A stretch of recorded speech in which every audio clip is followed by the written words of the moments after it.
a course on this topic, which is very important, but also very difficult, very challenging. People usually don't like to think about or hear about this topic of death and dying, but we can't avoid it. It's something we definitely have to face in our life. Probably many of us have already faced it with the deaths of loved ones, our family members, friends, and so on.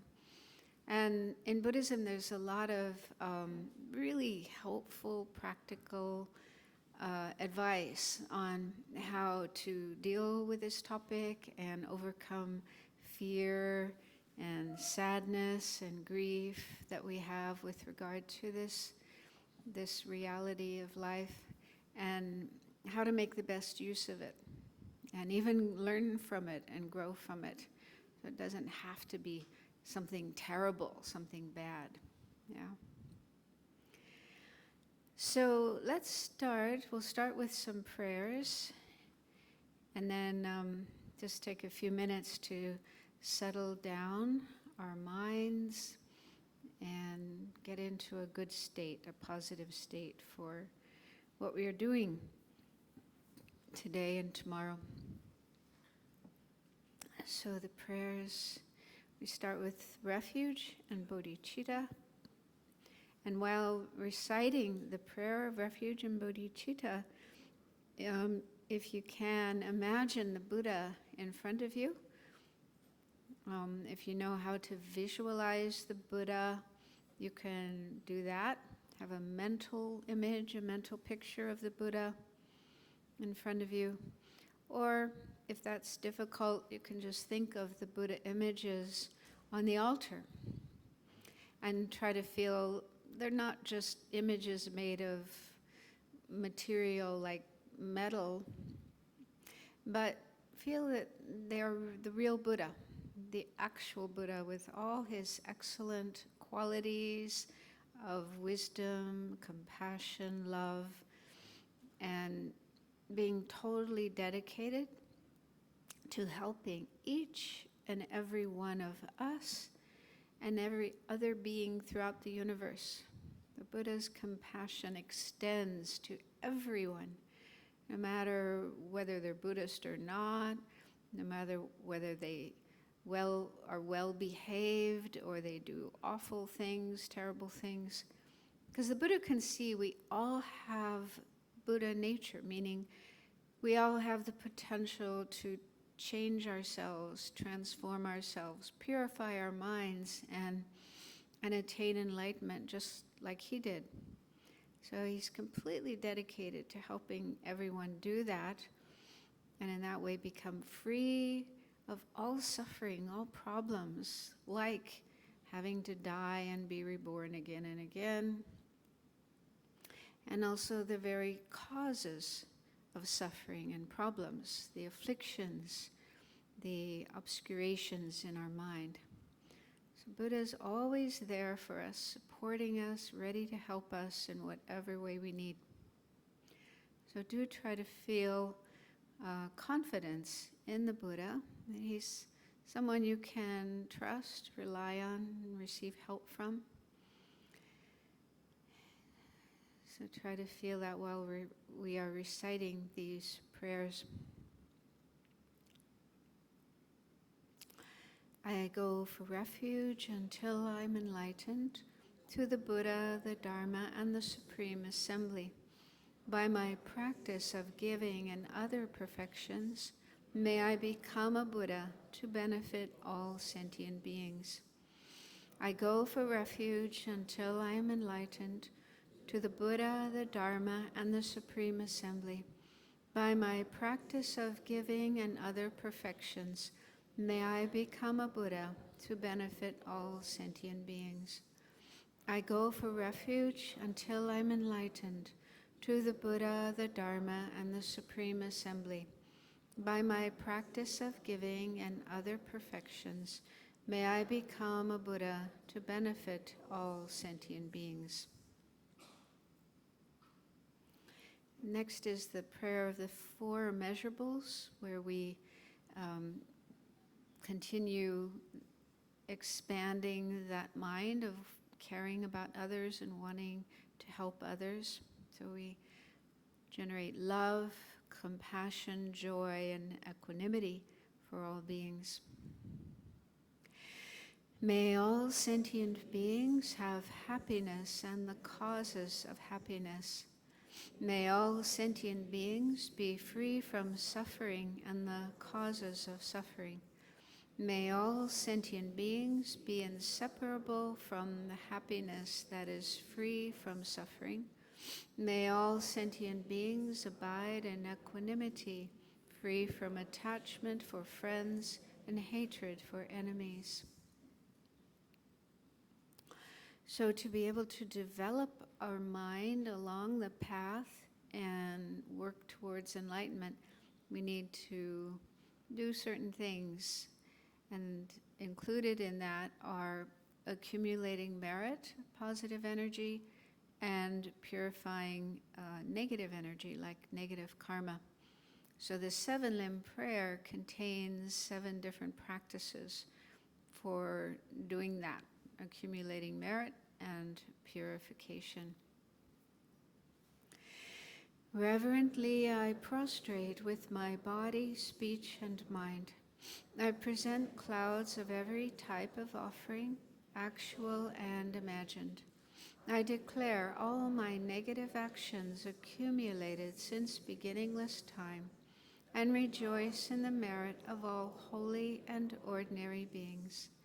Please remain until the end of cyclic existence and turn the wheel of Dharma for living beings. I dedicate my own merits and those of all others to the great enlightenment. Then with the mandala offering, we imagine the universe with all the beautiful, pleasing, precious things, and imagine it as a pure land, offer it to the Buddhas, all the holy beings, and make the prayer or the wish that all sentient beings be able to experience the Pure Land. This ground, anointed with perfume, strewn with flowers, adorned with Mount Meru, 4 continents, the sun and the moon. I imagine this as a Buddha field and offer it. May all living beings enjoy this Pure Land. Idam Guru Ratna Mandalakam Niryatayami. Okay, so let's take a few more minutes to make sure that we're settled down in the present, the here and now. So bring your awareness into your body.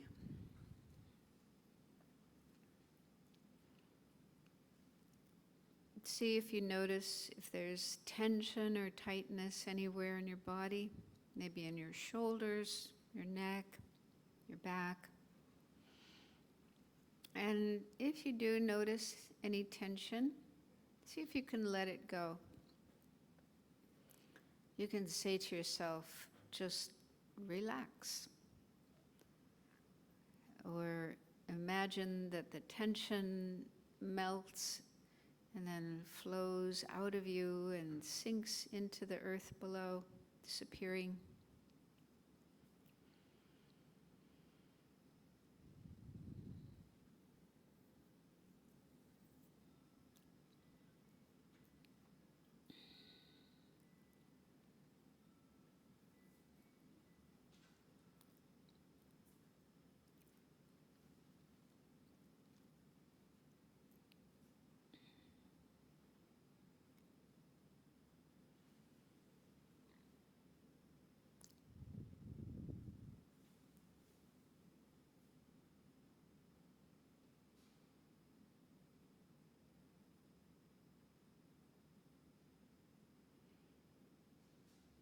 So do your best to keep your body as relaxed as possible.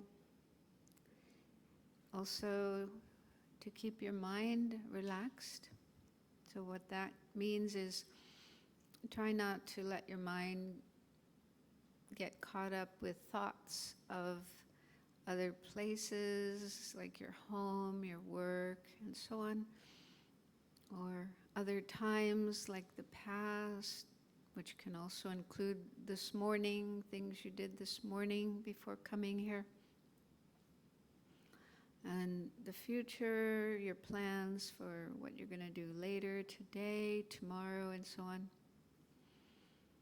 So let go of those kinds of thoughts and just let your mind rest in the present, right here in Amitabha Buddhist Center, in the presence of so many holy objects, and also so many Dharma friends, kind people interested in learning the Dharma. And yeah, just let your mind be in the present moment, right now, not going to the past or the future. So being aware of the breathing coming in and going out is a helpful way of keeping our mind in the here and now, because that's where our breath is. Our breath is here and now, and not some other place or time. So when we're paying attention to the breath, naturally our mind is in the here and now.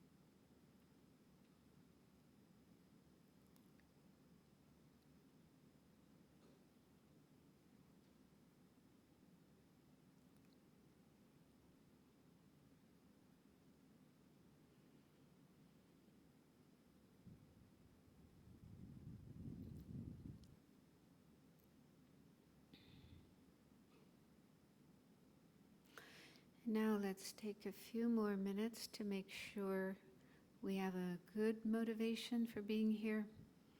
And having a good motivation will transform what we're doing here into the Dharma and into the cause of benefit, peace, and happiness for ourselves and others. So if you're familiar with the bodhicitta motivation, comfortable with that, then you can bring that into your mind, thinking you're here to create the causes to become a Buddha, fully enlightened Buddha, for the benefit of all beings. But if you're relatively new to Mahayana Buddhism and you don't fully understand bodhicitta, or you're not ready to take that on, then try to have at least an altruistic motivation of wanting to help others as much as you can in your life. And you can think that you're here to learn things that will help you to help others, but also help yourself.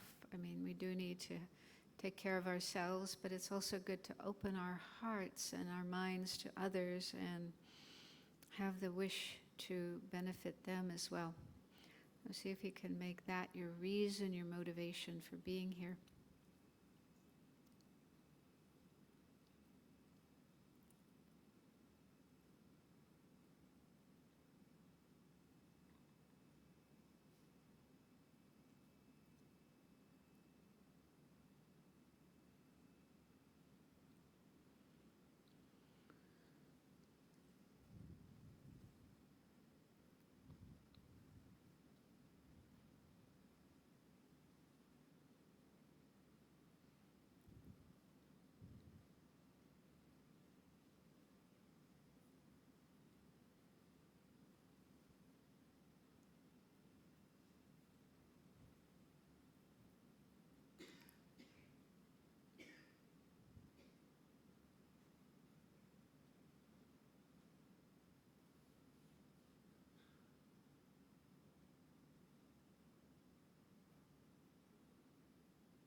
Okay, so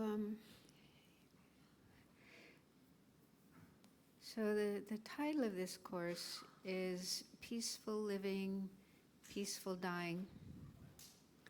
And this is a course that I have taught a number of times at ABC and in other places. So I think the very first time I ever taught this course was in ABC, the old one, 494D, Gaylong Road. It may have been in 1994. Maybe some of you were there. And I remember being a little unsure about teaching the course because I heard from people that, oh, Chinese people, they don't like to hear about death. They don't like to talk about death. So I thought maybe nobody would come. And I was surprised. The room was full. It was packed. And so, and one man, in fact, told me he was really grateful that I offered this course because he said, nobody wants to talk about death. And so it's really important to talk about death and how to deal with death, but it's very difficult to find anybody willing to talk about it. So clearly there was a need for that. And then we we made a little booklet of the teachings. You don't have the slides? Yeah, we made a little booklet of the teachings from that course. And I think this might have been the very first version of the book that we made. It's just kind of homemade. And the title of the book is Preparing for Death and Helping the Dying. And I think it was quite popular, so it's been reprinted a number of times. And this was a later version.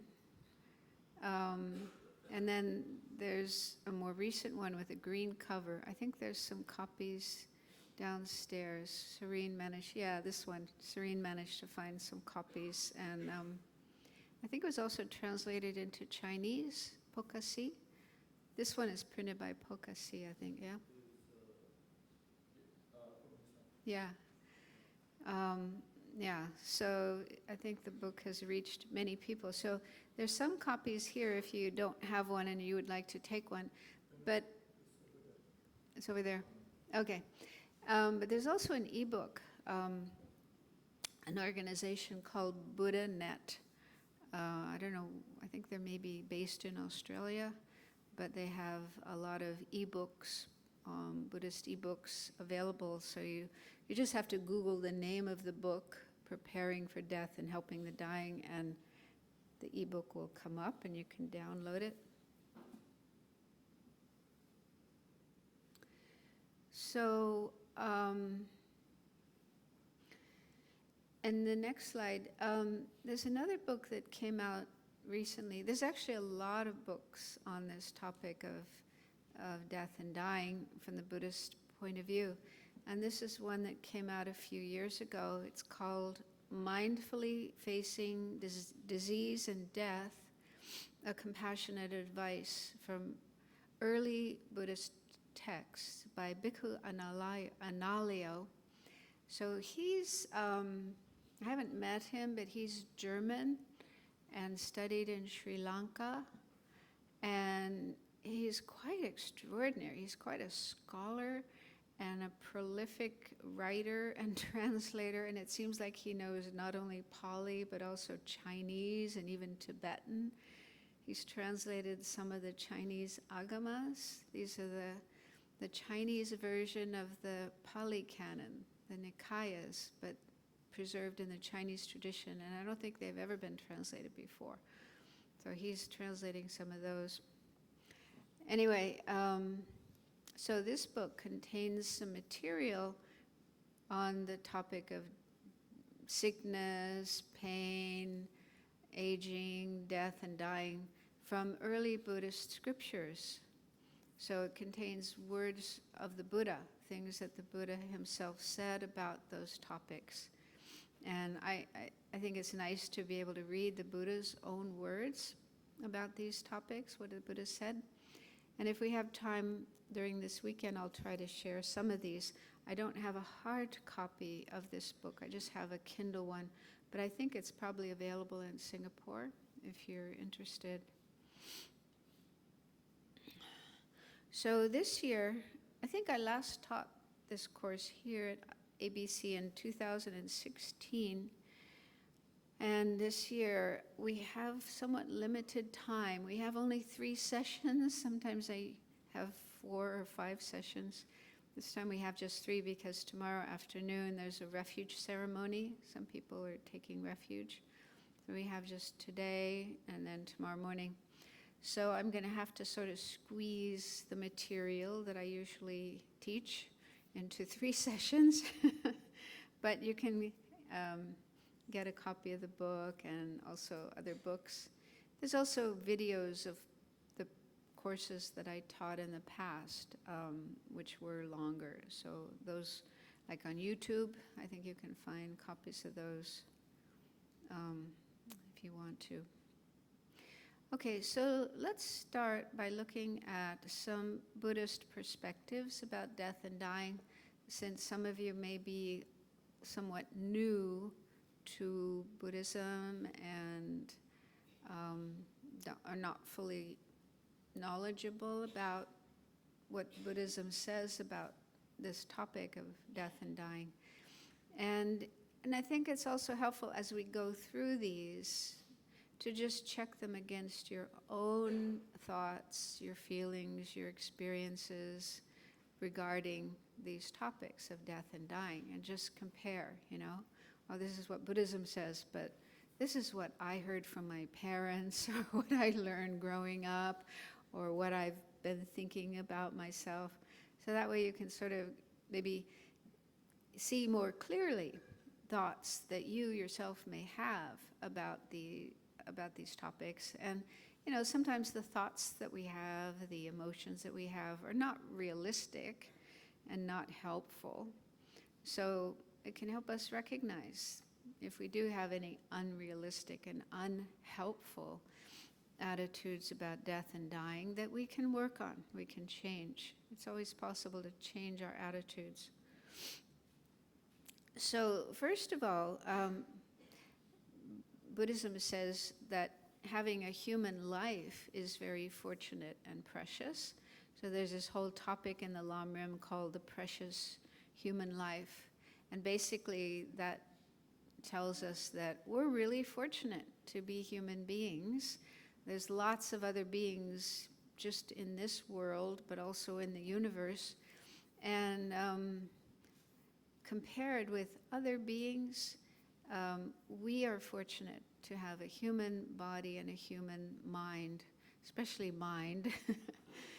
But yeah, the precious human life mainly means having a healthy body and a healthy mind, like our brain is not damaged or diseased, so that it can work properly and we can think, we can understand, we can make changes in our way of thinking and our way of feeling and so on. And so having this situation, the precious human life also includes other things like being able to have enough resources, like having enough food to eat and having a roof over our head, having the means to support ourselves and not be like impoverished and just struggling to survive. And also having freedom. Like in some countries, people don't really have much choice or freedom about what they do with their lives. Yeah, everything is dictated by the government, and the government may say, you're not allowed to practice religion, you're not allowed to practice Buddhism, or it may not be the government, it may be family, right? Sometimes people are controlled by their families who don't give them the freedom of choice to do what they want. So that's another really important factor. So I think everyone here has a healthy body and a healthy mind, and you have enough of what you need to survive, nobody's starving. And freedom, we have the freedom to come to a talk like this and learn about Buddhism. So these are some of the main factors or conditions of a precious human life. So having a precious human life gives us the opportunity to practice the Dharma. And the Dharma mainly means the methods that will enable us to free ourselves from suffering. One meaning of the word Dharma, the Sanskrit term Dharma can mean different things. It's sort of a multi-faceted word, but when we talk about Dharma teachings or Dharma practice, Dharma has the meaning of that which protects. Dharma is that which protects us from suffering. Okay? So that, I mean, when the Buddha taught, that was his whole reason for teaching, his whole purpose. He wanted to help people and living beings to be free of suffering. He himself became free of suffering. He found a way to do that, and he wanted to help others do it as well. He really wanted to help everybody be free of suffering and problems and find peace and happiness. So what he taught was for that purpose. It's all about being free of suffering and achieving peace and happiness. So that's what the meaning of Dharma is. Dharma is what frees us from suffering, what brings peace and happiness. So having this precious human life gives us the best opportunity to be able to learn the Dharma and practice the Dharma. We can put the Dharma into practice. We can actually use it. And this isn't the case for other beings. For example, animals. People sometimes bring their animals to Dharma centers. I don't know if there's any here today, but last night there were a few dogs in here. So, I mean, it's nice. It's nice to help your pets hear the Dharma, because that can at least leave some imprints on their minds. But are they able to understand the Dharma? Yeah? Can they understand the teachings? Can they practice the teachings? I remember when I lived in Singapore during the 90s, I collected cats. I mean, I didn't do that deliberately, but when I found little kittens, lots of kittens, stray, orphaned kittens in the street, and I felt unbearable. I couldn't leave them there. So I'd take them home and take care of them. And so over the years, I had, I think, about 13 cats. Not all at the same time, but over a period of time. And some of them had this strong instinct to kill. As soon as they saw a gecko or a bird or a cockroach, immediately they wanted to kill it. And I would try to say, no, don't do that. They want to live too. They don't want to die. But there's no way they could understand that. Okay? Or practice it. Their instincts are just too strong, and their intelligence is just too limited. But with human beings, we can teach them, even small children. You can at least try. Whether they listen or not is another thing, but you can try to teach your children to respect the lives of living beings. And hopefully they will follow along and stop killing, stop harming, try to be more kind, more ethical, and so on. So that's, this is the special quality of human beings, that we can learn the Dharma, practice the Dharma, and then that way we can start to create the causes for higher states of mind, enlightenment and liberation, and also ensure happiness in this life and in our next life. Have a good rebirth in our next life. So we're really fortunate, and this is a beautiful meditation. It's a really good antidote to depression. A lot of people suffer from depression, feel, life is meaningless, life is useless, life has no purpose. Sometimes people even hang themselves or shoot themselves or jump from high buildings. They don't want to live anymore. They don't see any benefit in staying alive. So this is because of not good thoughts in the mind, not healthy, beneficial thoughts in the mind. So learning about this topic of the precious human life and thinking about it, contemplating it, it can completely turn your mind around such that you feel, there is a lot that I can do with my life. It's not meaningless. And, just start changing yourself and become a much happier person. So that happens with a lot of people. Okay, but then the next point is, well, yes, it's great to have this precious human life, but how long is it going to last, right? So it's not going to last forever. We're all going to come to the end of our life. We're going to die. Death is something that happens to everybody. It's inevitable. It's unavoidable.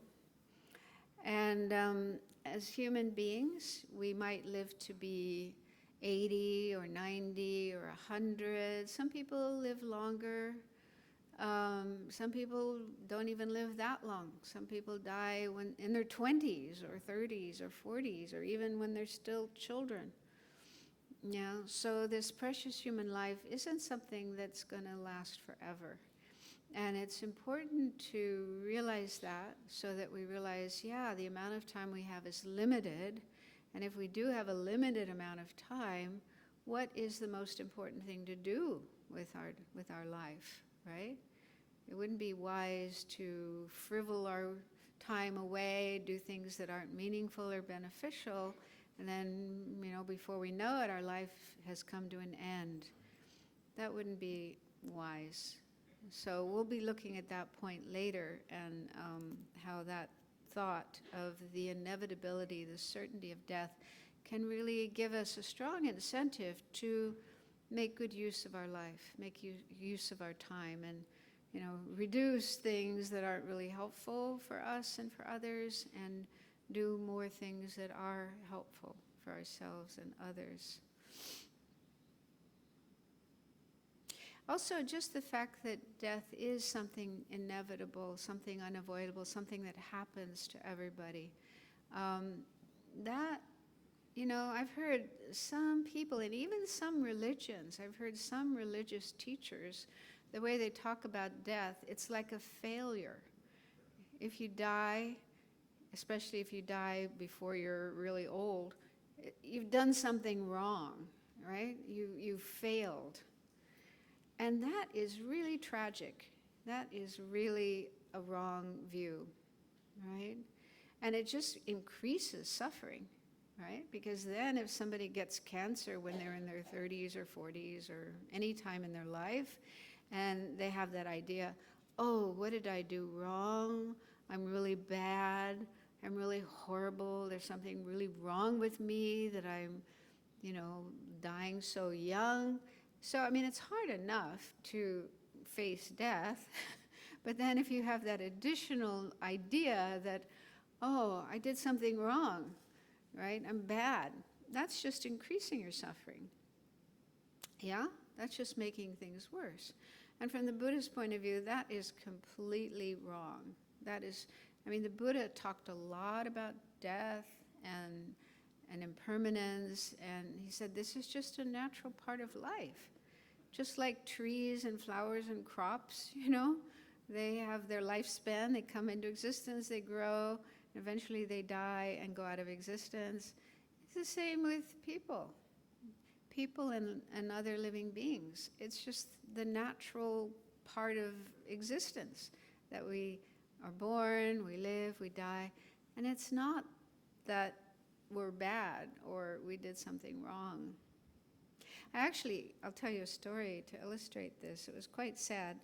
One time when I was in India, I met this man, American man, and he wanted to talk to me, and he told me a very sad story.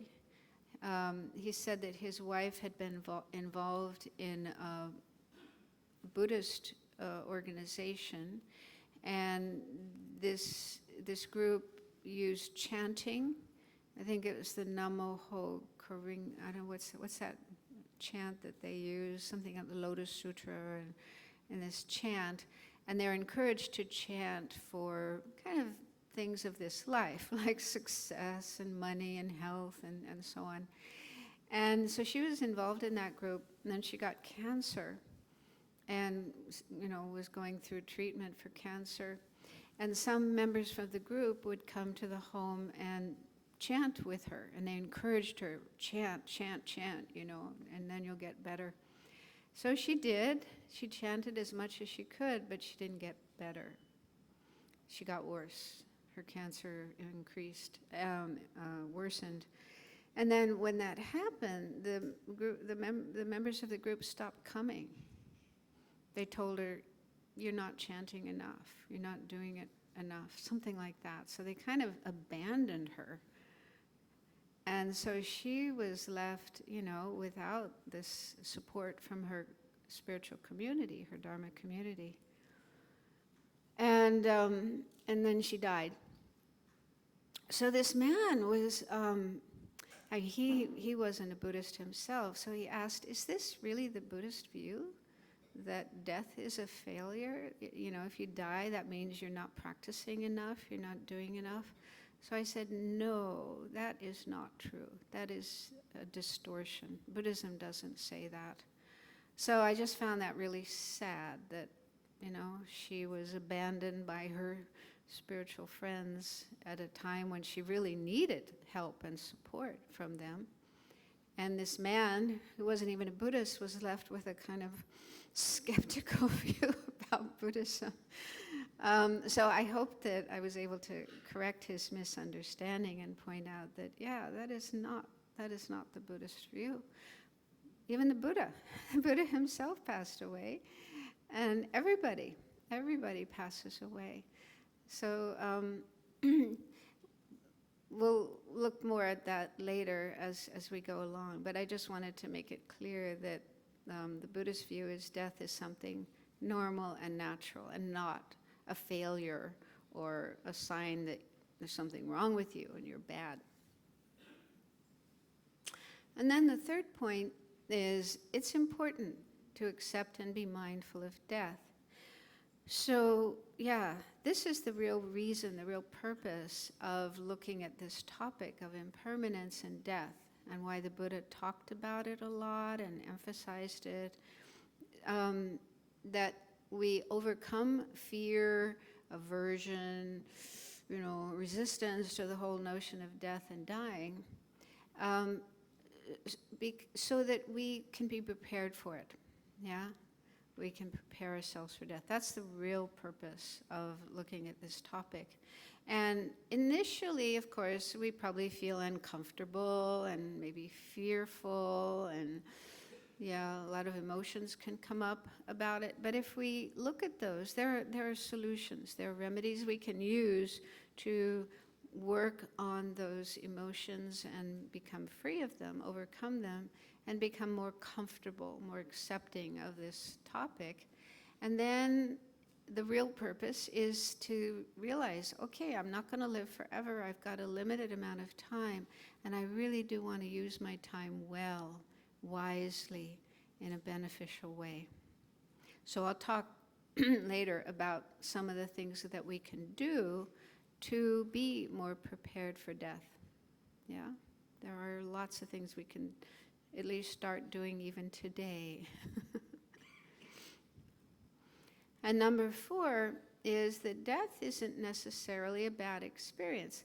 So that's probably why people are uncomfortable or frightened of death. They think it's going to be horrible, it's going to be terrible, and they don't like to think about and talk about it. But it isn't necessarily the case that death is a bad experience. A lot of it depends on one's own mind and whether or not one has done anything to prepare for it.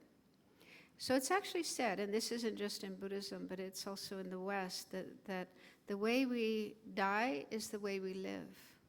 So the way we live our life will affect the way that we die. So if we do want to have, from the Buddhist point of view, and I think for all religious and spiritual traditions, the ideal is to be able to die with a state of mind that's peaceful, positive, having good thoughts, good feelings in your mind, not frightened, not angry, not attached to, clinging to the people and things you're leaving behind and so on, but just being able to go in an easy way, in a comfortable way, from this life to the next one. So it is possible to die with such a state of mind, provided we work on our mind as we go through life. So if we do that, then we can have a peaceful state of mind and even a joyful state of mind. They say that some, really accomplished meditators who've been practicing Dharma a lot during their life are even cheerful and positive, joyful at the time of death. So it's not necessarily a bad experience. In fact, in the little book here, I think I tell the story of this woman in Australia, Inta McKim. She was the director of a Buddhist center in Brisbane. She was a disciple of Lama Zopa Rinpoche. She died of lung cancer in 1997, and 2 months before her death, she wrote a letter to Lama Zopa Rinpoche in which she said, "Although I am dying, this is the happiest time of my life." Can you believe that? She said, "For a long time, life seemed so hard, so difficult. But when really recognizing death, it turned into the greatest happiness. I wouldn't want anyone to miss out on their own death, the great happiness that comes with having recognized impermanence and death. This is quite surprising and unexpected and extremely joyful. It is the greatest happiness of my whole life, the greatest adventure and the greatest party."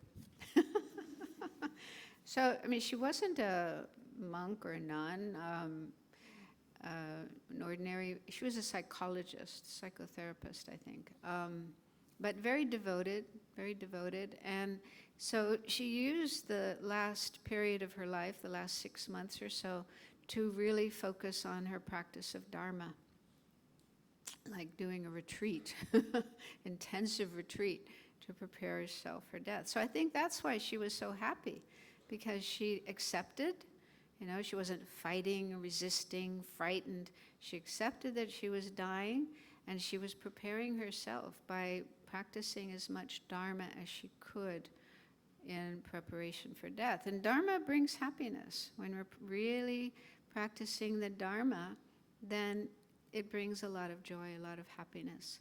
So I think that's why she was so happy. And apparently, at the time of her death, I wasn't there, but I heard from her family that, where is it? She, at the time of her death, her mind was peaceful, surrounded by family and friends praying for her. So that's not completely unusual. There are lots of stories, especially in the Tibetan tradition or other Buddhist traditions, of people who are able to die peacefully and even with a positive and joyful state of mind. So it's possible. We don't necessarily have to think that death is a terrible thing. And the fifth point is that death is not a complete end, but a gateway to another life. So this is the Buddhist view that after death, unless we've been fortunate enough to attain enlightenment or nirvana, which is quite rare, our mind will go to another life, another rebirth. And this is why it's so important to reflect on death while we're alive, so that we prepare ourselves to have a peaceful mind, a positive mind at the time of death, and also so that we live our life in doing what is virtuous, creating virtuous karma, good karma as much as we can, refraining from negative karma as much as we can, because it is our karma that will determine our next life, where we go, what kind of experiences we have, what kind of body we have, and so on in our next life. We are creating the causes for that now in this lifetime. And so naturally, we don't want to suffer. We don't want to have bad things happen to us. We want a good rebirth, good body, good life, good experiences, happiness, and so on. So if that's what we want, we need to create the causes for it now. We need to create virtue, good karma, and try to avoid non-virtue, and purify, do a lot of purification of whatever non-virtue we have created. So the way we live our life, what kind of karma we create, we are creating the cause for our next life, our next rebirth.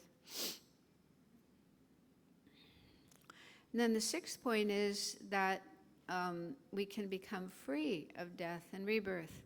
So that's the ultimate goal in Buddhism, is freedom, liberation, reaching a state like the Buddha attained, but also many others have attained such a state where you no longer have to die and take rebirth. You're free from those experiences. So it's not that, we have to die again and again and again, numerous lives forever, but we can reach a state of freedom from the whole cycle of death and rebirth, which is called samsara. So this is doable, and it's the goal of Buddhist practice. Okay, so then, hopefully this helps you understand why it is important to contemplate death. So this is, next slide, this is what is called maranasati in Pali. It means mindfulness of death. And so the Buddha did recommend that we practice mindfulness of death. And there's different ways of doing that. We will look at one way in the Lamrim, the 9-point meditation on death. We'll go through that and we'll do meditation on it. But in case we still have some resistance, some feeling of, not joyful, enthusiastic to think about death and practice mindfulness of death, then it's good to look at the benefits of doing that. Yeah. So in the Lamrim, in the stages of the path to enlightenment, it mentions a number of benefits of being mindful of death, and also disadvantages of not doing that, of like trying to ignore death and never think about it, and so on. So if we look at these, then we might feel more inclined to be mindful of death. So I've just put some of the benefits, the main ones. So among the benefits, one is that it will make our actions beneficial. So meaning the things that we do in our life, the way we use our body, the way we use our speech, the way we use our mind. So the way we live our life, the way we do things will become beneficial, meaning we'll be doing things that benefit others and also ourselves. For example, we'll be more inclined to practice giving, generosity, and helping others who need help, and engaging in Dharma practice like, mindfulness, developing loving kindness, compassion, patience, and so on.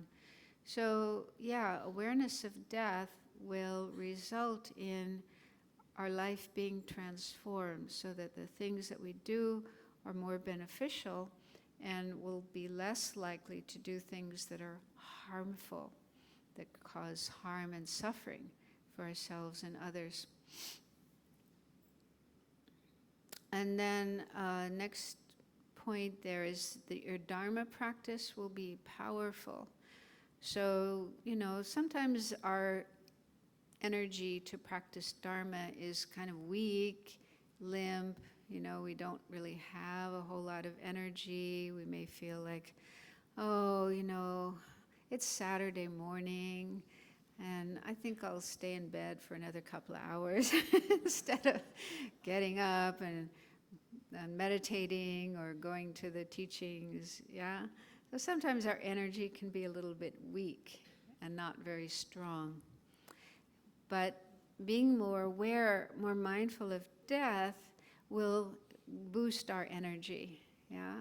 If we combine it with the meditation on the precious human life, right? So if we have a strong sense of awareness of how precious this life is, this human life, and all the good things we can do with it, we combine that with awareness of impermanence, that we're not going to be here forever. So yeah, every hour and minute and second of my life is really precious, so I really want to make good use of it.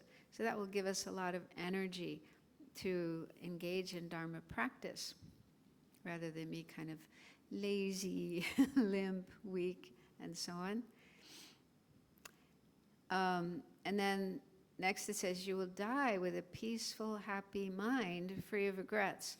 So if we live our life with this awareness of impermanence and death, and use our life to do what's good and create virtue, practice Dharma, and so on, then when we do come to the end of our life and we're about to die, there's a greater chance of our mind being in a good state, peaceful, happy. You know, we can look back on our life and feel good about the way we lived our life, rather than looking back on our life and, oh my God, what did I do? You know, this does happen, unfortunately. People look back on their life and feel a lot of regret for the things that they did, and harmful actions, and maybe they wasted their time, they didn't do as much good as they could have. So that's not a good state of mind, to feel that kind of regret.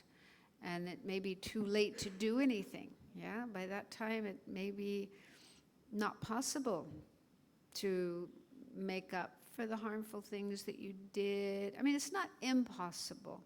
I heard of, just recently, one young woman who herself is a Buddhist Dharma practitioner. Her father was dying, and I guess he wasn't really a religious person. I think he was a scientist. And so she was quite concerned about his state of mind as he was dying, because he wasn't at all interested in anything spiritual or religious. But yeah, she said just before he died, he kind of changed, and he started reaching out to people that he hadn't been on good terms with, like brothers and people, and so on. He reached out to them and apologized for things that he did, and they managed to reconcile and clear up their problems. And yeah, his mind just got really positive before he died. So she was quite happy and relieved about that. So it can happen that people, when they realize they're dying, will realize, oh, I want to make up for those bad things that I did, and I want to reconcile with people that I didn't get along with. So people sometimes do that, and they make generous gifts, give away their wealth and so on. So it can happen naturally, but sometimes that people don't realize that, and then they can die in a very disturbed state of mind, which would be quite sad. Okay, so those are some of the benefits of being mindful of death. And then there are disadvantages of not being mindful of death. So if we say, no, I don't want to think about death, don't talk to me about it, I don't want to hear anything about death, I don't want to think about death. So if we just totally avoid that subject, then some of the disadvantages are that you won't remember to practice the Dharma. Okay, so if we avoid the subject of death and dying, then we just get totally absorbed in this life. And there's so many things to do, especially in Singapore, shopping and social activities. And we can easily just completely occupy all of our time and energy with just this present life, taking care of the things of this life, and never get around to making any preparation for the end of our life and what comes next. So then, you do come to the end of your life, and you find yourself really unprepared, and possibly really frightened and uneasy, and having no idea what to do, how to manage this experience of dying. So, yeah, so that would be very sad. And the next point is your practice may not be pure and consistent. So what that means is that even if you do practice Dharma, you have learned Dharma and you do some practice of Dharma, but it's possible that your practice may not be pure. Now, the term pure, when they talk about Dharma practice being pure or not, pure means our practice is done with a good motivation, and not mixed with worldly motivations, like the 8 worldly dharmas, the 8 worldly concerns, which are just about this life, like wanting fame, reputation, wealth. So unfortunately, sometimes people's spiritual practice, dharma practice or religious practice, kind of gets infiltrated by these kind of worldly concerns, hoping that, oh, if I practice dharma, then I'll receive a lot of offerings from people. I mean, that is in the case of monastics, monks and nuns, who are sort of dependent on lay people for their survival and their support. So, so that can become a motivation, you know, like, oh, if I practice Dharma really well, if I act really pure, people will give me a lot of donations, I can become very wealthy. So that means your practice is impure. Or fame, you know, wanting to be famous, like everybody knows about you, respects you, praises you, and so on. So that kind of motivation can also creep in to our practice of Dharma. So we need to be on the lookout for that and those are like weeds. Those attitudes are like weeds in our garden. So we want to be able to recognize those weeds and pull them out so that our mind and our attitude and our way of practicing Dharma are pure, free of worldly concerns. So being aware of death can help us keep our practice more pure, because we, you know, things like wealth and fame and reputation don't go with us to the next life. That's just about this life. They bring a little bit of happiness in this life, but they are left behind when we die. Only our mind goes to the next life and carries the karma we've created. Whatever karma we created during our life, that goes with us.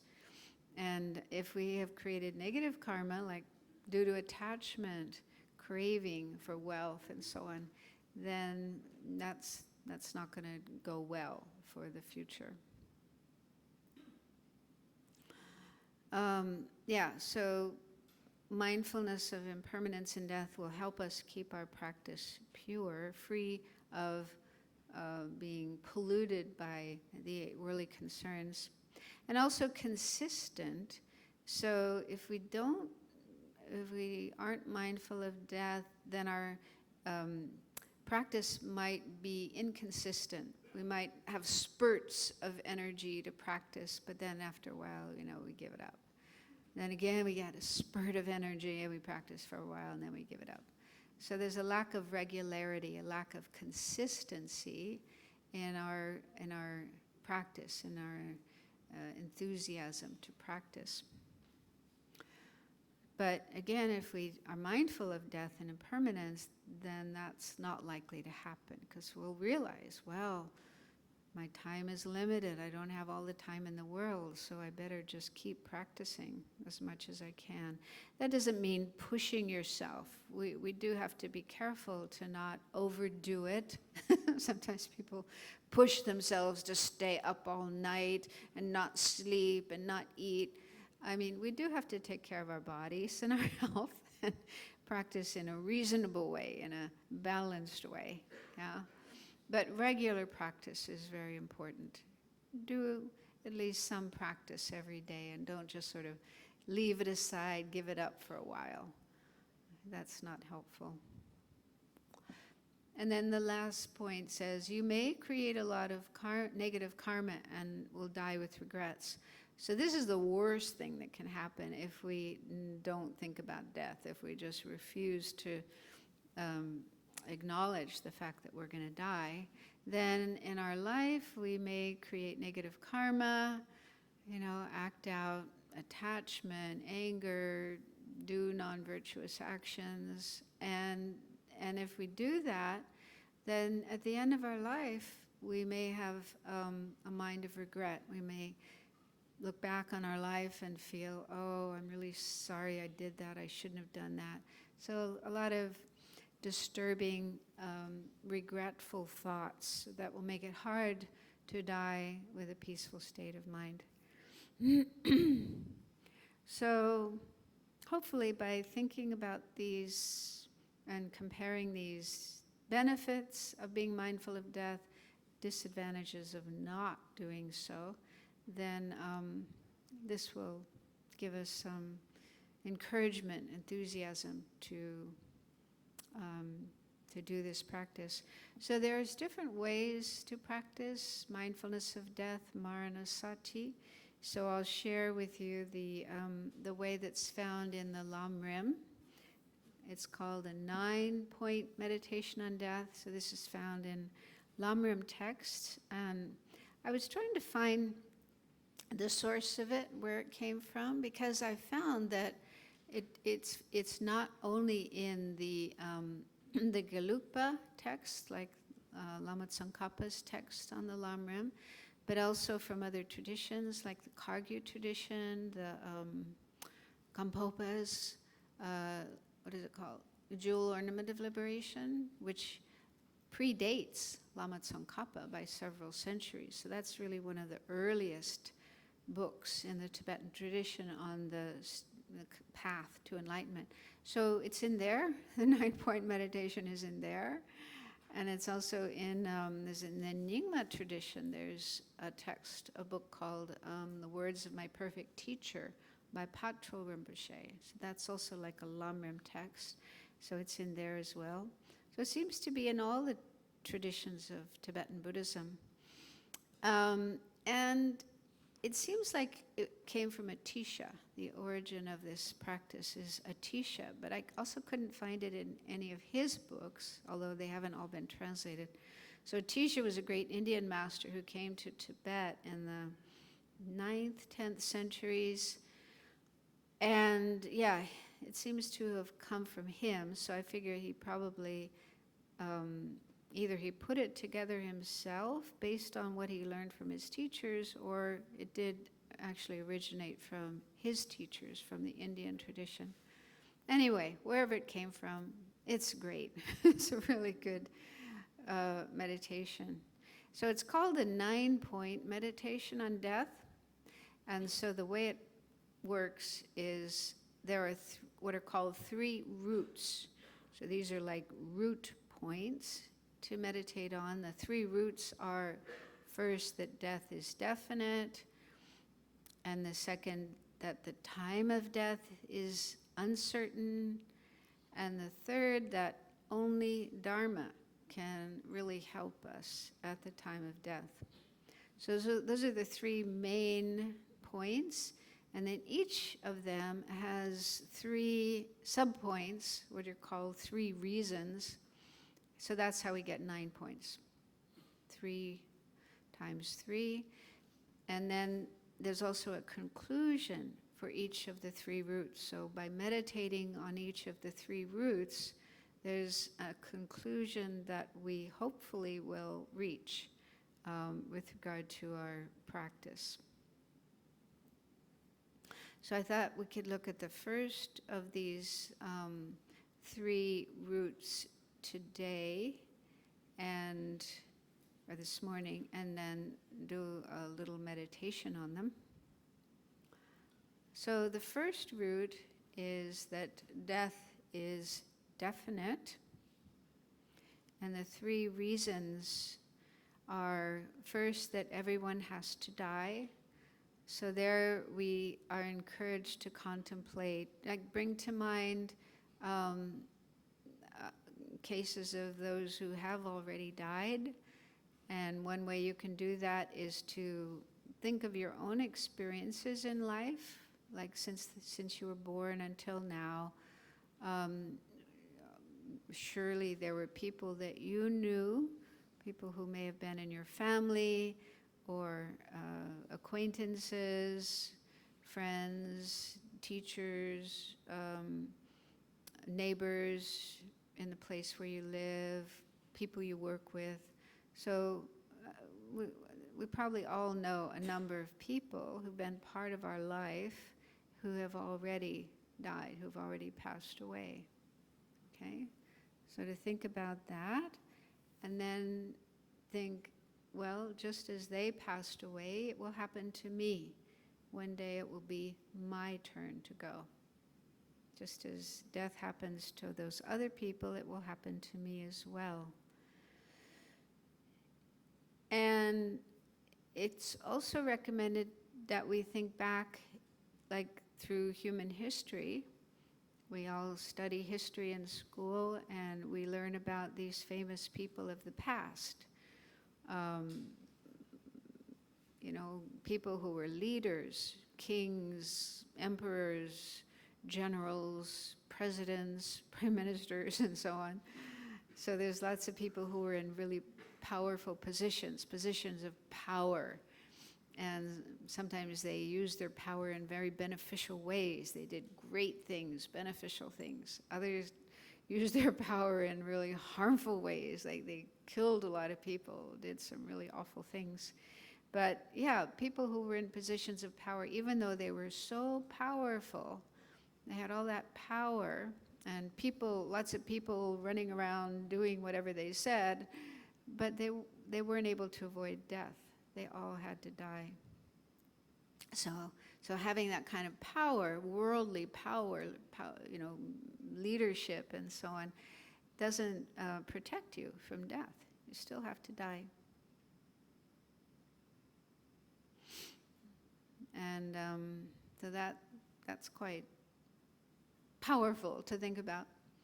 And then we can also think about people who are very intelligent, like geniuses, yeah? Inventors, people who had this amazing mind and were able to invent things or discover things that nobody else had ever discovered, or create something nobody else had ever done, yeah?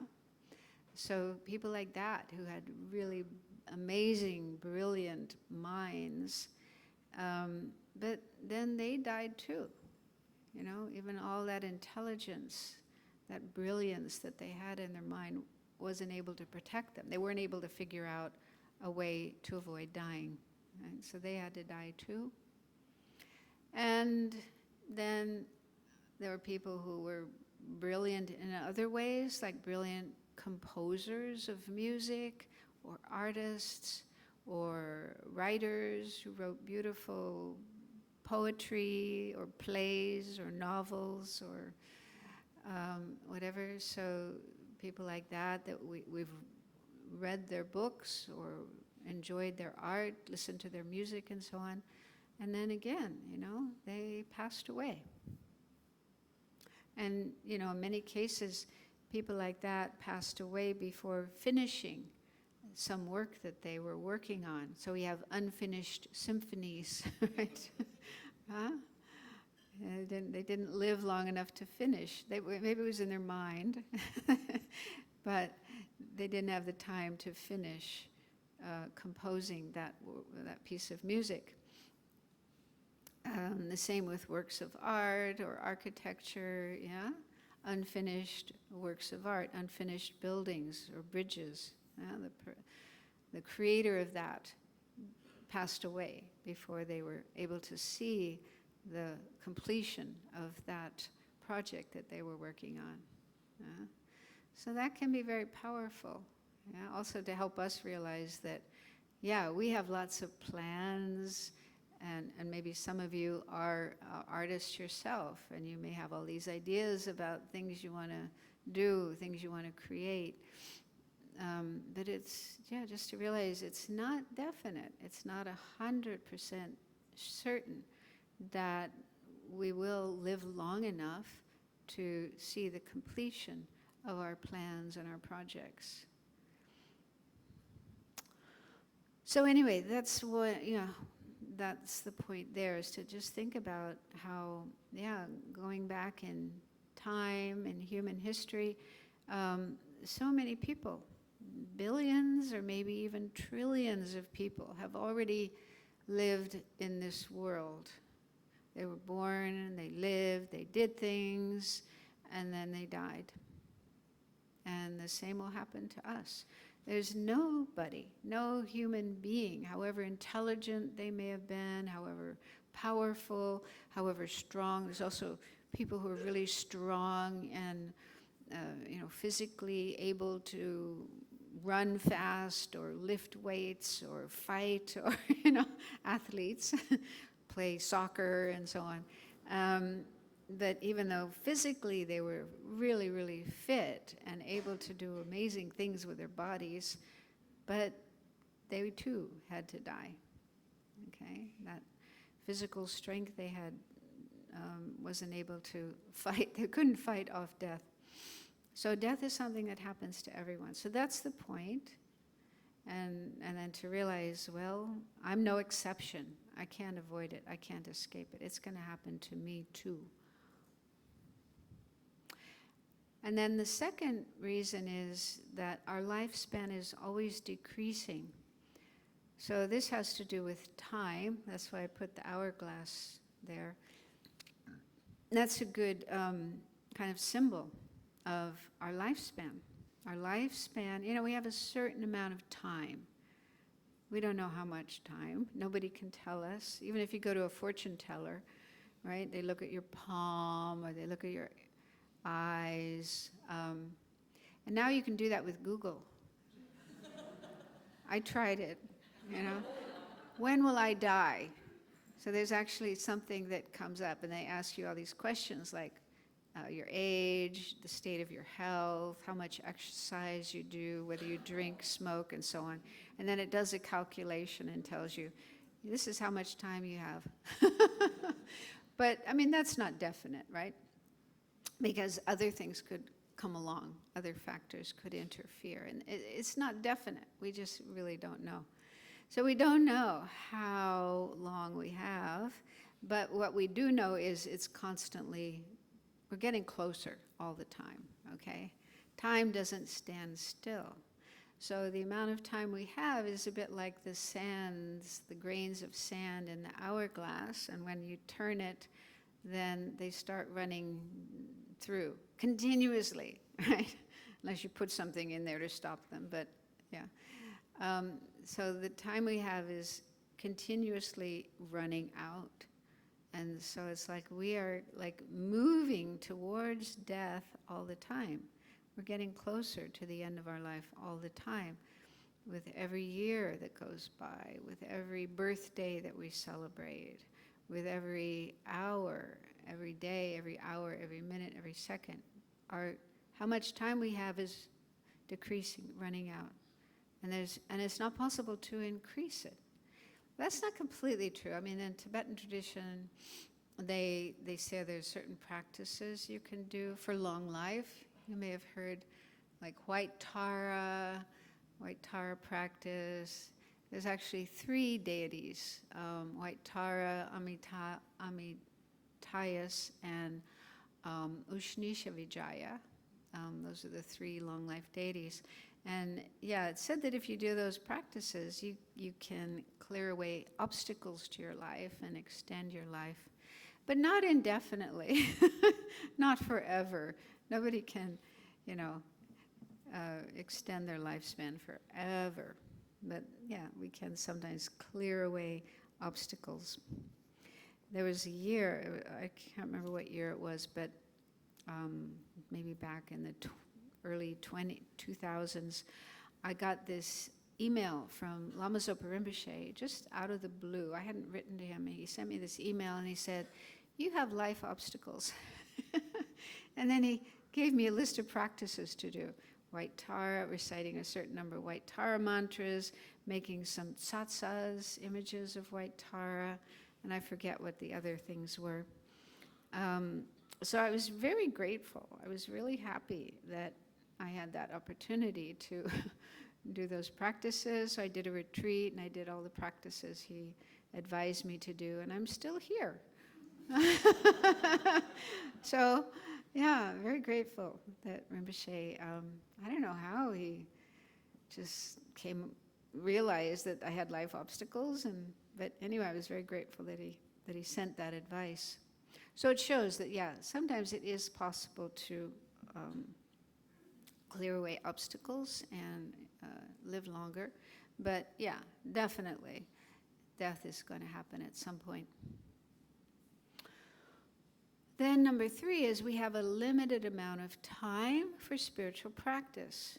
So this is, the real point of contemplating this, that if we do value the Dharma, if we think that the Dharma is something precious and valuable and we want to practice the Dharma, then we shouldn't procrastinate. Procrastination would be very unwise. And that can happen. So we have to look at our mind and what's going on in our mind. We may think, Dharma practice is really important. But right now, I have my career, I have my kids, I just don't have time.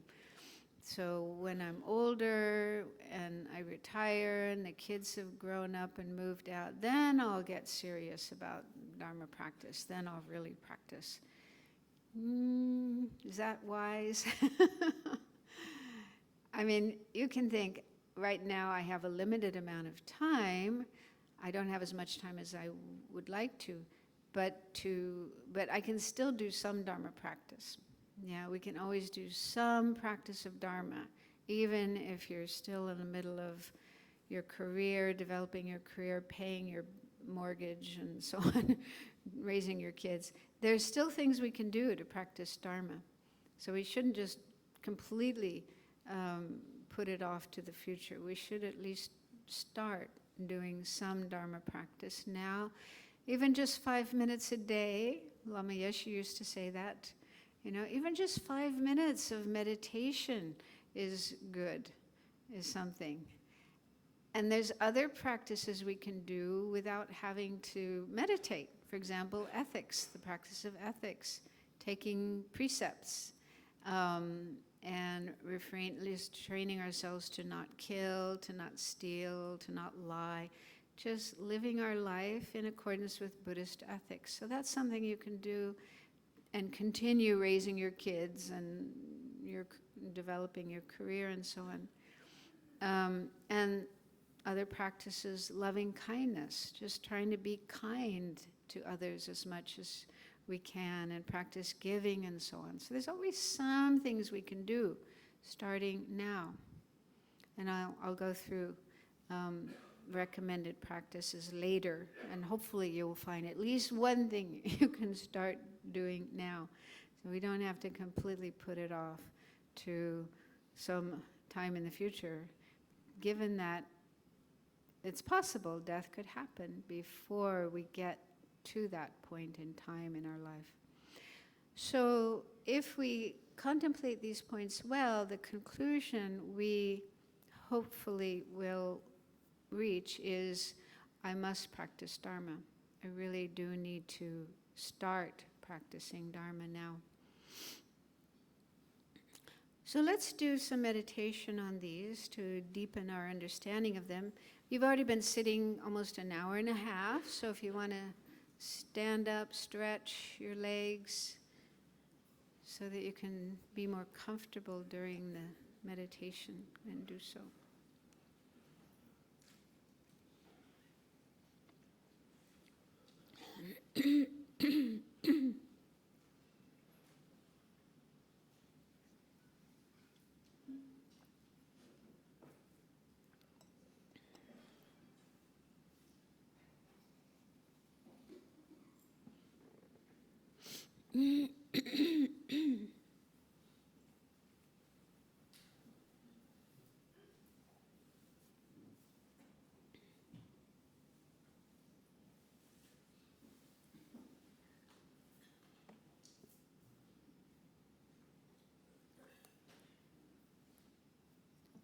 So this will be a guided meditation. I'll be talking a little bit and recommending what to think about, then giving you some time to think about it.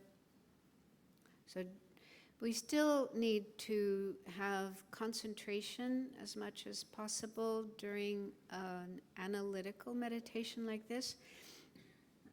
We need to keep our mind focused on what we're doing, and if other thoughts pop up, like somebody you need to call later, or something you're going to do tonight, or whatever, if it's not related to the meditation that we're doing, then you need to put that thought aside and bring your mind, your awareness back to the meditation that we're doing. So just try to keep your focus on the meditation as much as possible.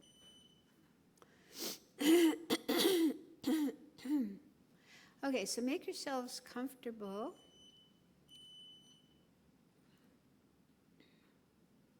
Try to keep your back straight.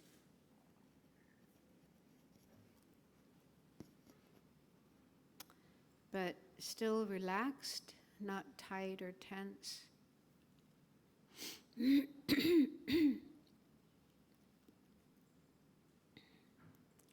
And you can, if you're more comfortable with your eyes closed, you can close your eyes, but it's usually recommended that we don't close our eyes completely, because that can lead to sleepiness.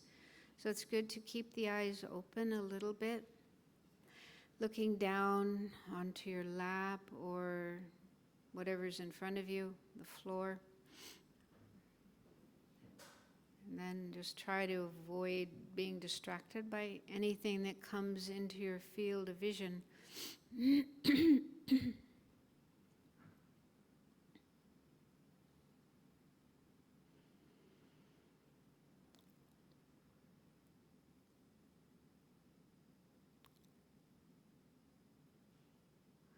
So the first of the 3 points is that everyone has to die.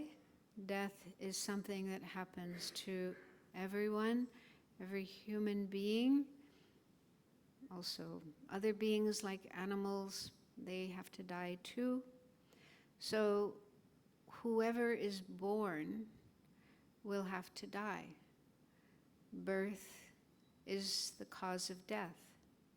It's just not possible to be born and then live forever and not have to die. That just never happens. So you might want to start by thinking about people who were born and died in the past, people you heard about in history, great leaders, great geniuses, great artists, as well as just ordinary people who were shopkeepers and farmers and so on. So there have been many human beings who have already been born and lived and died in this world. So bring to mind some of them.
And right now in the world, there are more than 8 billion people.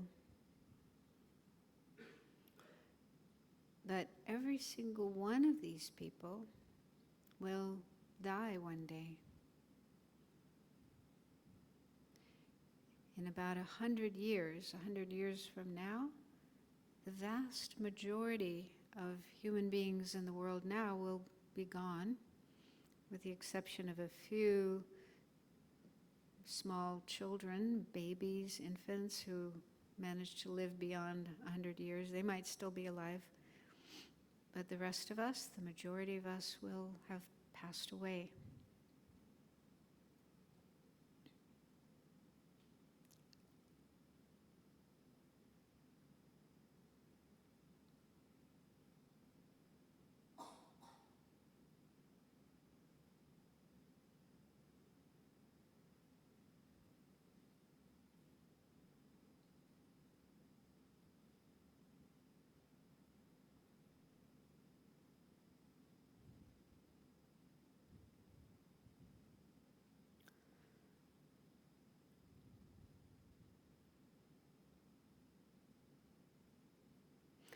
And it's also helpful to think about your own experiences of people you have known who've been part of your life, who've already passed away.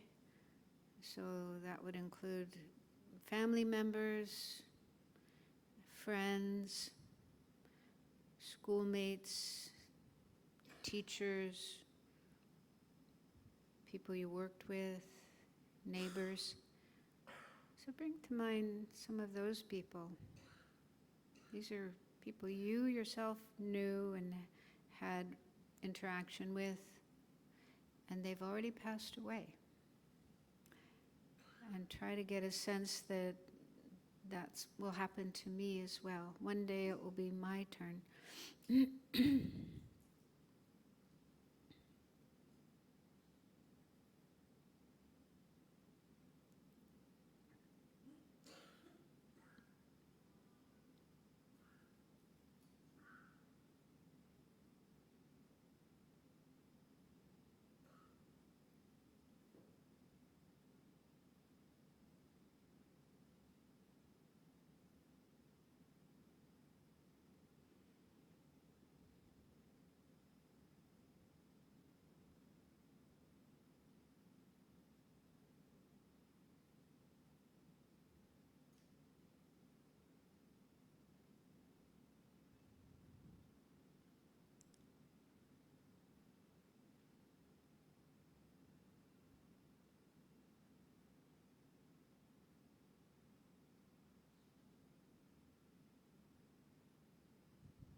Then the second point is that our lifespan is always decreasing.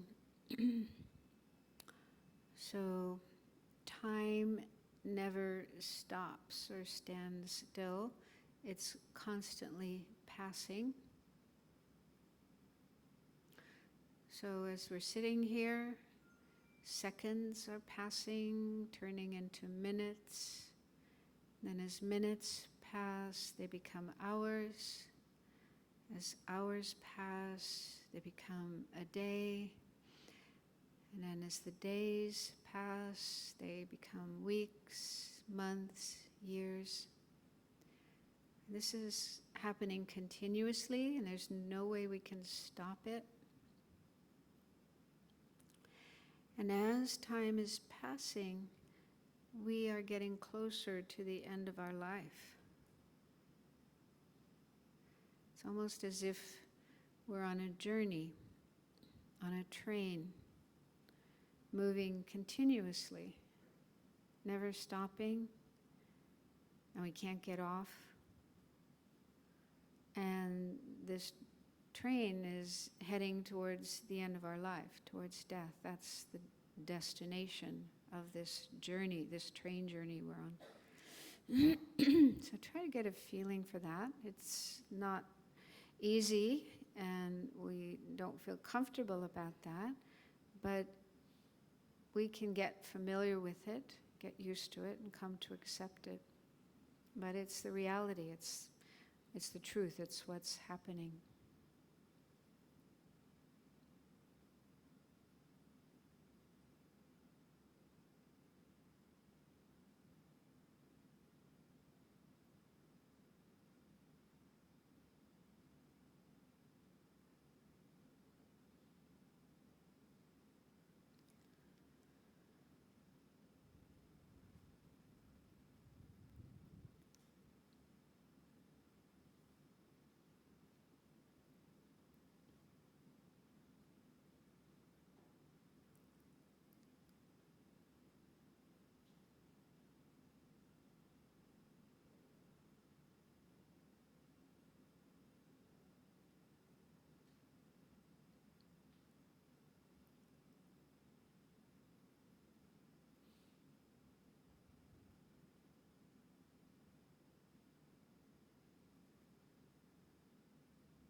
And then the third point is, as we go through life, we usually have ideas, plans, projects, things we want to do, and we may even start doing them.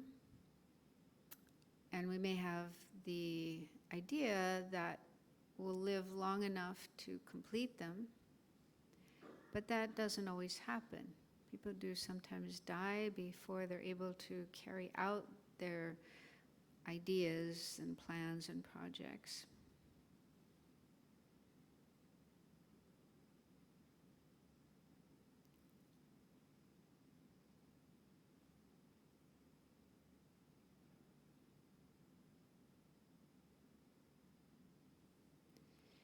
So this could be the case with our practice of Dharma, so learning the Dharma and practicing the Dharma. If we see the value in that and really want to do that, and maybe we have ideas about what we want to do, like do a retreat or just get more serious about daily practice. But if we procrastinate, if we think, right now I'm too busy, I don't have time, but I'll do it later, sometime in the future, it's not definite that that future time will actually come about, because death could happen first.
So the ideal conclusion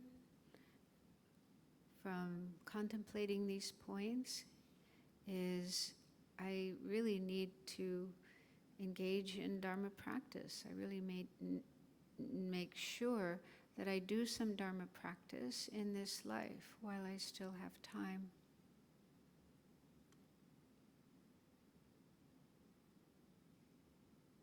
So see if that thought, that attitude arises in your mind. And if not, you may feel, I need to think about this more. But do try to take that seriously. Do try to have the determination to contemplate these ideas more.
So I kept that meditation short just so that you get an idea of how you can do this contemplation, how you can think about those points, but you may feel you need more time, but that's something you can do on your own. You can,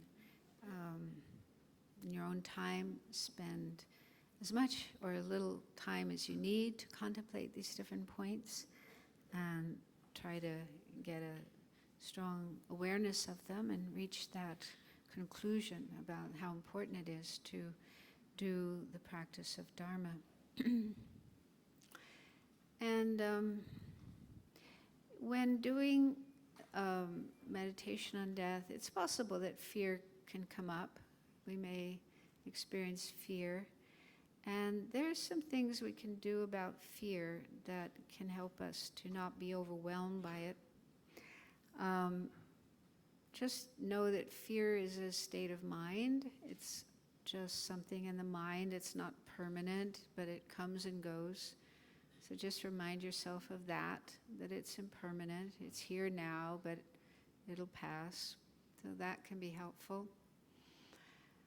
And another thing we can do is certain types of breathing. One type of breathing is to breathe in deeply, slowly and deeply, and then breathe in as much as you can, and then just pause for a moment, and then exhale slowly, not in a rush, but let the air go out slowly, and you can breathe out through your mouth. So that way of breathing is actually helpful to put our body into a more relaxed state. Fear makes us tense and tight, but that kind of breathing helps you to relax. So you might try that. Just do a few deep breaths, breathing in slowly, breathing out slowly, especially through your mouth. Even just 1, 2, 3 breaths like that can really help you to relax, calm down, not go into a panic. I'll talk about some other things later that can help us deal with fear, but just for now, in case anyone is experiencing that, Those are some things you can do. So we've got a few minutes left. Anyone has a question you'd like to ask?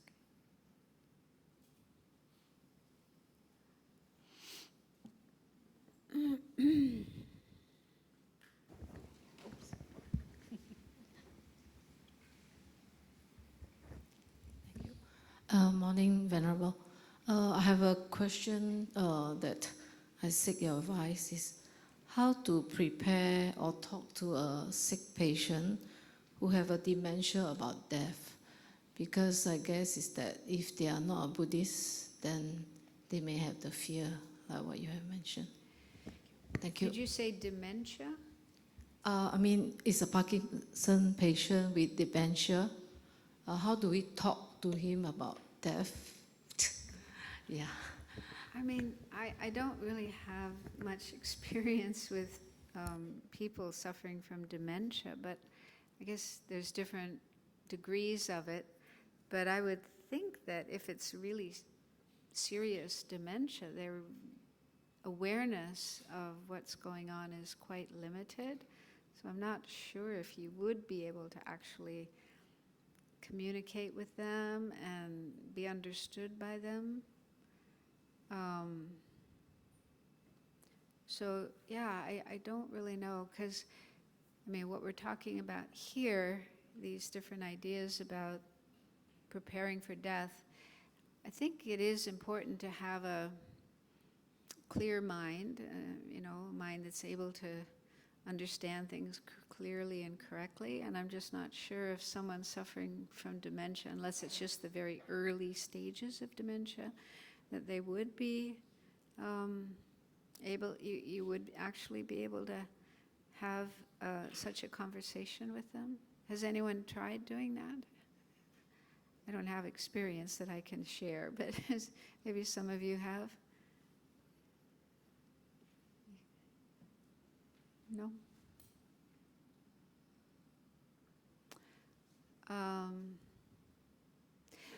It reminds me of, I don't know if this is related at all, but one time I was in Israel and I taught this course, and one woman came to see me and she said that she's a psychologist, psychotherapist, and she's working with some people who were Holocaust victims. They were still alive, but they were in the death camps as children.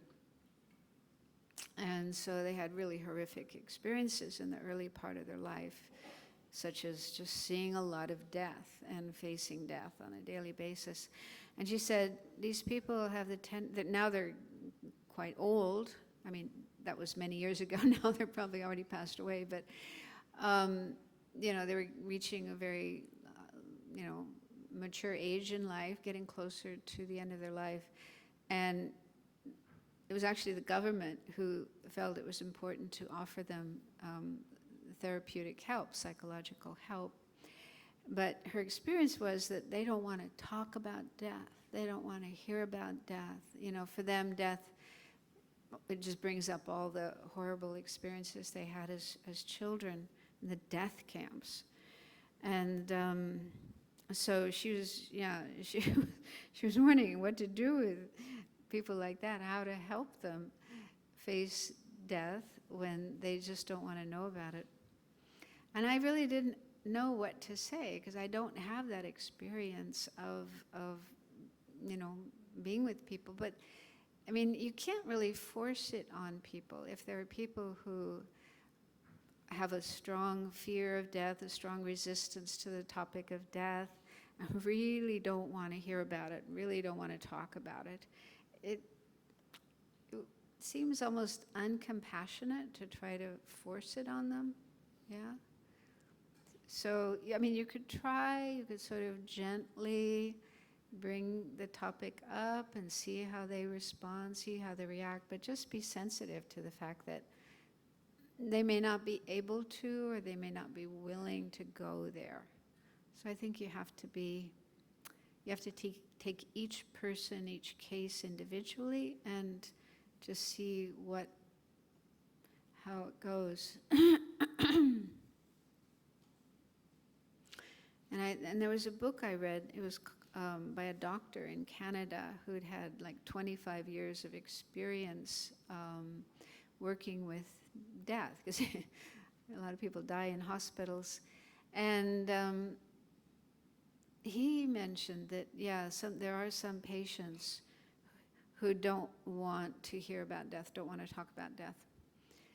I mean, he said he thinks it is good for patients to know if they are dying, if they are terminal, so that they can get their things in order, make a will, say goodbye, just, finish things up before they die. So they need to know that they are dying so they can do those things. But he said, some people really don't want to hear about it and talk about it. And I think, if I remember correctly, it's been a while since I read that book, I think he said with people like that, just leave them. It's not something you can force. So you can try in a gentle way to talk about it and just see how it goes.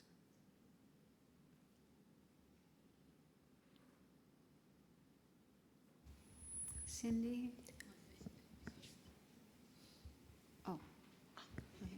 Thank you, Venerable. Can I ask you, if fear arises during meditation, should we investigate?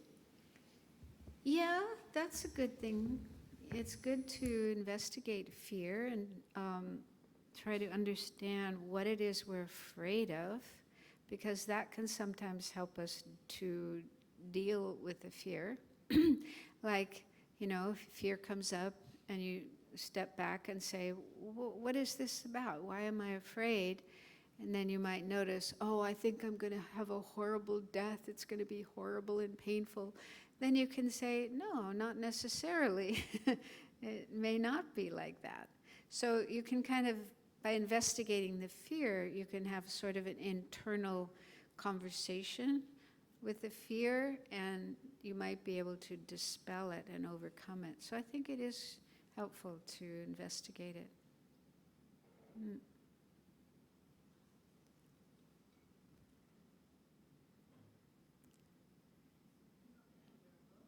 It's not on. For this morning talk, with my experience of my loved ones who pass on, often towards the end, they are able to accept that they want to leave this body, because it's such a great pain, towards the end of the life. They are prepared. But having said that, the pain that they went through was actually quite unbearable. So how can one actually still have a happy state of mind and be happy when it's passing on? So what happened then was they basically maybe was with painkiller, fentanyl, to help them to go, to go into some kind of steroids, to go into slowly unconscious mind. So with that kind of state of mind, even though you may be doing a lot of good deeds and confident on what you have been doing, you may not be able to generate the peace in the mind, and will practically be too painful, overpowered. And by the time that you are not overpowered, you are affected by the medication involved. So that state of mind is very hard to generate that peace and happiness that you are dying. Really at that point in time. That's what I noted. Yeah, I don't have a whole lot of experience with, the different ways that people die. And I was with my mother when she passed away, and even though she was full of cancer, she didn't have any pain, which was kind of extraordinary. And when I spoke about that to a nun that I know who'd been a nurse practitioner in a hospital, she'd had like 30, 35 years of experience dealing with people dying. And she said in her experience, the state of mind of the person has a lot of effect on whether they have pain and also whether medication works for them or not. So she had seen this in her experience, that people whose minds were more peaceful, more positive, more accepting, not angry and fearful and so on, they had less pain. And even if they did have pain, the medication relieved their pain. On the other hand, people who were angry and fighting and fearful, you know, a really disturbed, negative state of mind, had more pain. And even if they took medication, it wasn't so effective. So that was her experience, that your state of mind has an effect on the experiences in your body. So that's one thing. Another thing I've heard is in the hospice movement, which is, you know, involves a number of different people helping someone who's dying. In that movement, the idea is to try to help a person be comfortable and not overwhelmed by pain, but still be conscious to a certain extent so that they are able to say goodbye and do what they need to do. And so the idea, and I think this is what happens in many cases, is they're able to administer pain medication just enough to reduce the severity of the pain so that the person isn't overwhelmed by it, but not too much medication that makes them completely sleepy and out of it and unconscious. So that's the idea. Whether or not they're able to do it in every case is another thing, because each person is different. And I mean, this is, I know for myself, one thing I worry about, if there's strong pain, I'm not very good at handling pain. So, so that is something worrying. But I don't know, it's all we can do is to try to prepare ourselves mentally, and like during our life, learn methods we can use to manage pain, and not be totally opposed to taking pain medication. You know, it's not wrong. Some people have this idea, well, if you're a meditator, a spiritual practitioner, you shouldn't use any pain medication. That might be extreme. I mean, it's your choice. You might say, no, don't give me any pain medication if you're able to manage the pain. But if you take a little bit, enough just to reduce the pain so that you can manage, so that it's a bearable level. So those are things we can do to sort of prepare ourselves. But I mean, it's impossible to really know what our experience will be at that time. And also sometimes the pain may be there for a while, but then it passes. So, yeah, that's all we can say. But my understanding is it is okay, at least according to some teachers, it is okay to take pain medication, but if you can do it in such a way that you still maintain a certain level of mental clarity so that you can work on your mind and keep your mind in a good state, a positive state. So I think if there are other questions, we'll have to leave them for later. We've come to the end of our time. And also, I just want to mention, my experience here is after almost every talk, people are coming and offering katas, which is very nice. But I think it's because this is a workshop. I think you can leave that till the end of the workshop, like tomorrow morning. That will be the last session of the workshop. So no need to offer katas after every talk, okay? So now we have a 2-hour break for lunch, and then we'll meet again at 2. And let's conclude with the dedication prayers. So we dedicate the merit, the positive energy we've created in our session this morning, listening, thinking about, meditating on these teachings of the Buddha. So let's share this merit, this positive energy with all sentient beings. May it bring us peace and happiness and eventually enlightenment.